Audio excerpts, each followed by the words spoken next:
झटपट बातम्या। यंदा जुलैमध्ये मुसळधार पावसानं हजेरी लावली, पण ऑगस्ट महिन्यात पावसानं मुंबईत दडी मारली आहे।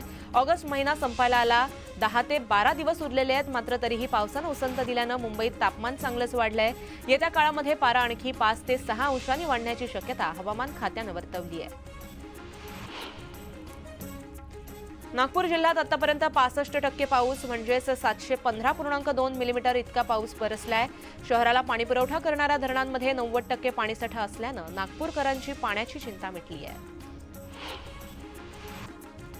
राज्यात महिला पोलीस भरतीसाठी यावेळी 3924 पदांसाठी 3.25 लाखांहून अधिक महिलांनी अर्ज केले आहेत।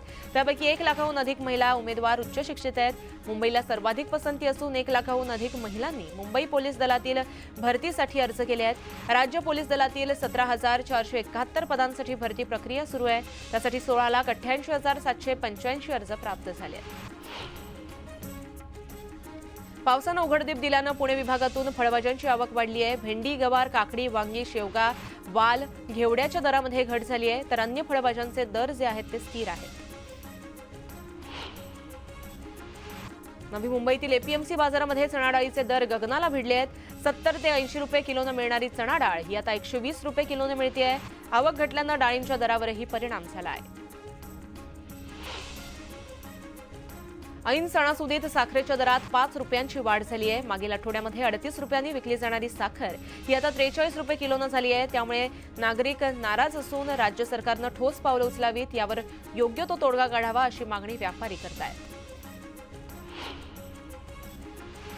श्रावणातील आज तिसऱ्या सोमवारी ब्रह्मगिरी प्रदक्षिणा आणि त्र्यंबकेश्वर दर्शनासाठी भाविकांची मोठ्या प्रमाणात गर्दी उसळल्याचं दिसून येतंय। या पार्श्वभूमीवरती भाविकांची कुठल्याही प्रकारची गैरसोय होऊ नये यासाठी राज्य परिवहन महामंडळाच्या वतीनं जिल्ह्यातील वेगवेगळ्या आगारातून 270 जादा बसेसची व्यवस्था त्र्यंबकेश्वरसाठी करण्यात आली आहे।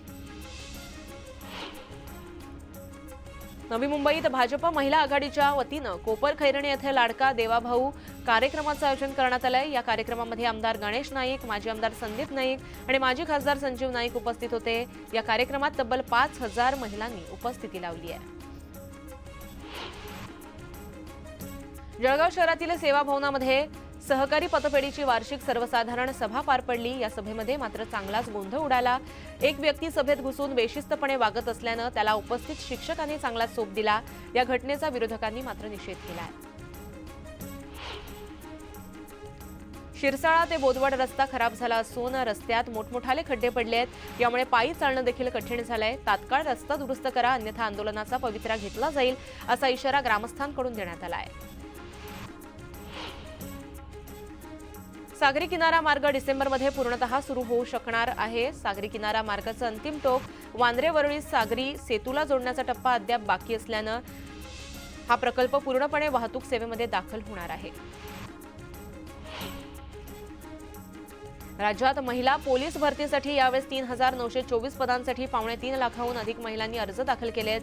त्यापैकी 1 लाखांहून अधिक महिला उमेदवार उच्च शिक्षित आहेत। मुंबईला सर्वाधिक पसंती असून 1 लाखांहून अधिक महिलांनी मुंबई पोलीस दलातील भरतीसाठी अर्ज केले आहेत। एकाच विधानसभा मतदारसंघात 3 वर्षांचा कार्यकाल पूर्ण झालेल्या अधिकाऱ्यांच्या बदल्या तातडीनं येत्या मंगळवारपर्यंत करण्याचे आदेश केंद्रीय निवडणूक आयोगानं राज्य सरकारला दिलाय।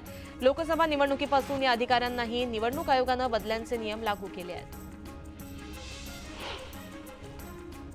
नागपुरात 5.68 लाख लाभार्थी लाडकी बहीण योजनेस पात्र ठरले आहेत। 1 लाख महिलांची खाती बँकेशी लिंक नसल्यानं पैसे जमा होण्यास अडचण होतीये।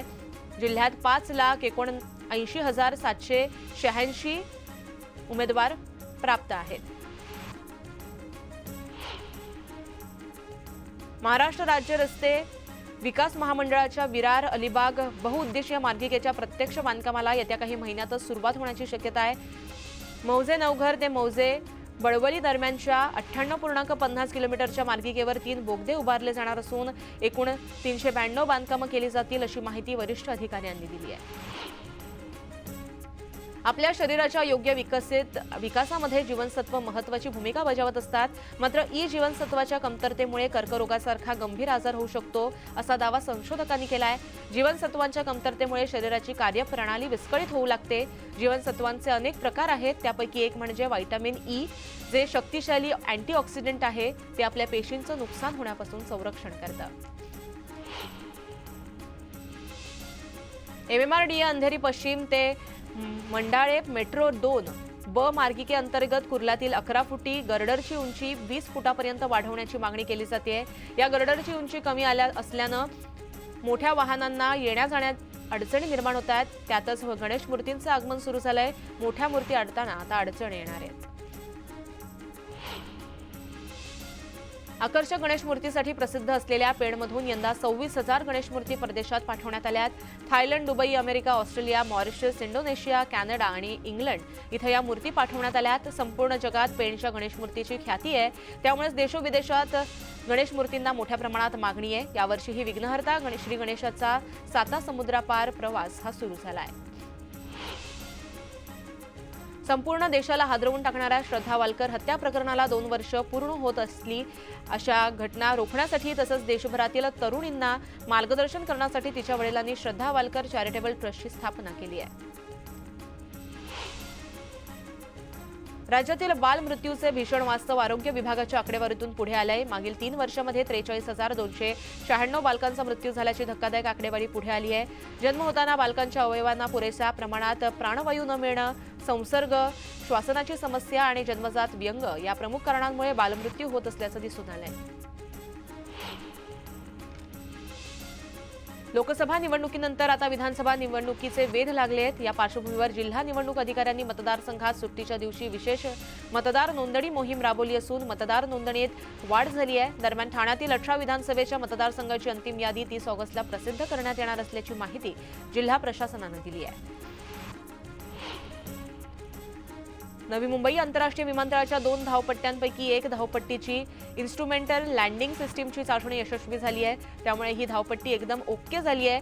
आता दुसऱ्या धावपट्टीच्या चाचणीसाठी हवाई प्राधिकरणाचे विमान पुन्हा नवी मुंबईत घिरट्या घालणार आहे. या धावपट्टीची चाचणी यशस्वी झाल्यानंतर धावपट्टीवरील लँडिंग आणि रडार यंत्रणेची चाचणी होणार आहे.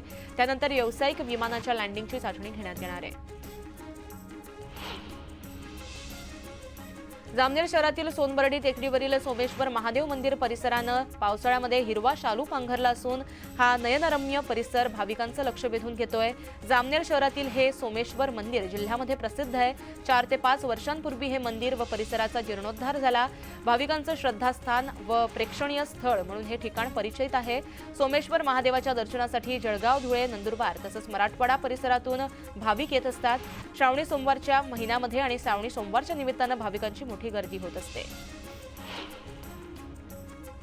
साताऱ्यातील भाजपचे आमदार जयकुमार गोरे यांच्या अडचणीमध्ये वाढ झाली आहे. बोगस FIR दाखल करण्यासाठी गोरेंनी वडूज पोलिसांवर दबाव टाकला. त्यांच्या दबावामुळे पोलिसांनी अधिकार क्षेत्र नसताना गुन्हा नोंदवला असा आरोप करणारी नवीन याचिका दाखल झाली आहे. याचिकेवर आज सुनावणी होणार आहे. वरळीमध्ये बेदरकारपणे कार चालवून निष्पाप महिलेचा बळी घेणाऱ्या मिहिर शहानं तुरुंगातून सुटकेसाठी उच्च न्यायालयामध्ये धाव घेतली आहे. बेकायदेशीरपणे ताब्यात घेतल्याचा दावा त्यानं हेबियस कॉर्पस या याचिकेमधून केलाय. त्याच्या याचिकेवरती 21 ऑगस्ट रोजी सुनावणी होणार आहे. ऑगस्ट महिन्यात लावलेल्या हजेरीमुळे नाशिक जिल्ह्यामध्ये प्रमुख धरणांमधील पाणीसाठा हा 66.89% झाला आहे. त्यामुळे 6 धरणं ओव्हरफ्लो झाली आहेत. नाशिकमधून सुमारे 17 TMC पेक्षा जास्त पाणी जायकवाडीमध्ये सोडण्यात आलंय. नाशिकमधील गंगापूर धरणात पाण्याचं प्रमाण चांगलं असल्यामुळे पाण्याची चिंता मिटली आहे. एसटी महामंडळ लवकरच काट टाकणार आहे. एसटी महामंडळाने तब्बल 2,475 गाड्यांना समाविष्ट करण्याचा निर्णय घेतलाय.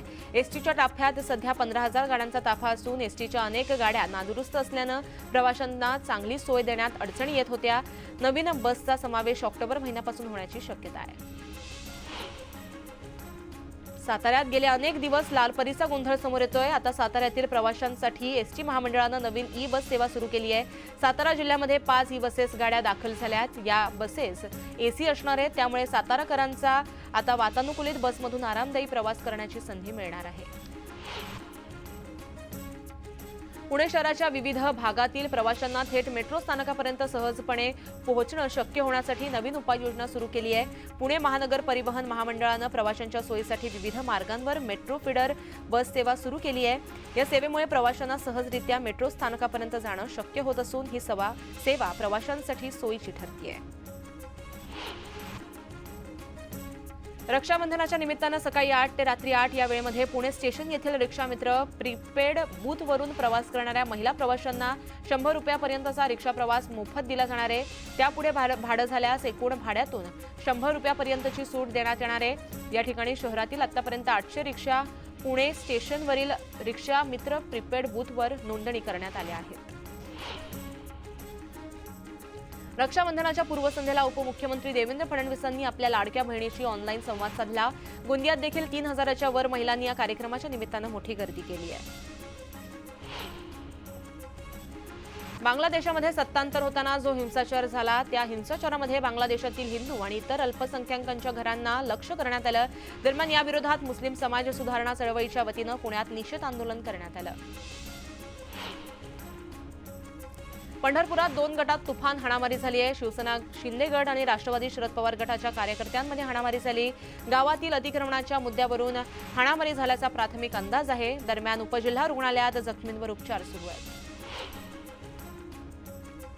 मुंबई पालिका रुग्णालय आणि हॉस्टेलमध्ये खाद्यपदार्थांची डिलिव्हरी करणाऱ्याला प्रवेश बंदी करावी अशी सूचना देण्यात आली आहे।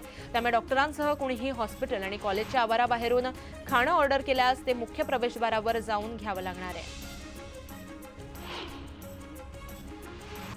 मुंबई महानगरपालिकेनं संपूर्ण शहराचं सुशोभीकरण करण्याचा ध्यास घेतलाय। या अंतर्गतच दक्षिण मुंबई परिसरात पर्यटन वाढवण्यासाठी काळा घोडा परिसर प्रथमच फक्त पादचारी झोनमध्ये सप्टेंबरपासून बदलण्याची योजना हाती घेण्यात आली आहे। त्यासाठी महापालिका यंत्रणा कार्यरत झाली असून लवकरच हे काम पूर्ण करण्यात येणार आहे। राणीच्या बागेतील पेंग्विनच्या देखभालीला यंदा मोठ्या प्रमाणात खर्च वाढलेला आहे। पेंग्विनच्या वाढत्या संख्येबरोबरच खर्चही वाढला असून यंदा खर्चासाठी तब्बल 20 कोटी निविदा मागवण्यात आल्या आहेत। या 18 पेंग्विनमध्ये 10 मादी आणि 8 नर पेंग्विनचा समावेश आहे।